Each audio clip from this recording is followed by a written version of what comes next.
তরুণ উদ্যোক্তাদের জন্য সুখবর, বিনা জামানতে 10 লাখ টাকা ঋণ, মাত্র 4% সুদে স্টার্ট আপ ফান্ড। দেশের বেকারত্ব কমানো এবং নতুন কর্মসংস্থান তৈরির লক্ষ্য নিয়ে নতুন উদ্যোক্তাদের জন্য বড় সুযোগ তৈরি করেছে বাংলাদেশ ব্যাংক। বর্তমানে বিনা সুদের কোনো ঋণ প্রকল্প না থাকলেও সহজ শর্তে ও স্বল্প সুদে ঋণ দেওয়া হচ্ছে।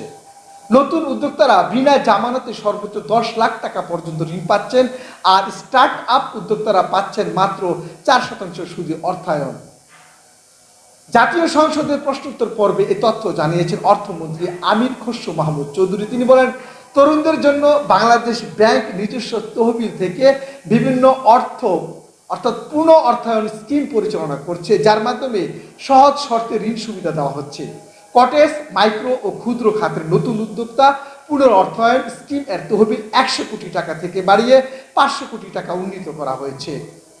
এই তহবিল থেকে নতুন উদ্যোক্তারা বিনা জামানতে সর্বোচ্চ 7% সুদে 10 লাখ টাকা পর্যন্ত ঋণ নিতে পারবেন, আর জামানত সাপেক্ষে পাওয়া যাবে সর্বোচ্চ 35 লাখ টাকা পর্যন্ত ঋণ।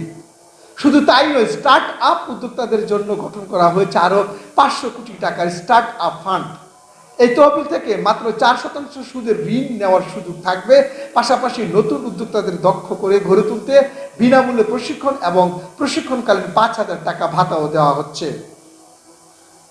বিশেষজ্ঞরা জানিয়েছেন যে সহজ শর্তে এই অর্থায়ন কার্যকরভাবে বাস্তবায়ন করা গেলে তরুণদের আত্মকর্মসংস্থান বাড়বে, নতুন শিল্প ও ব্যবসা গড়ে উঠবে এবং দেশের অর্থনীতিতে নতুন গতি সঞ্চার হবে। তবে প্রকৃত উদ্যোক্তাদের কাছে ঋণ পৌঁছানো এবং যথাযথ তদারকির উপরই নির্ভর করবে এই উদ্যোগের সফলতা।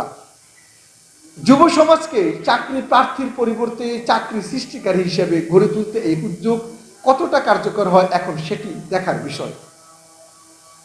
অর্থনীতি ও কর্মসংস্থানে নতুন সম্ভাবনার দুয়ার খুলতে পারে এই স্বল্প সুদের ঋণ। শেয়ার বিজনেস 3-2-4 সাথে থাকার জন্য অনেক অনেক ধন্যবাদ।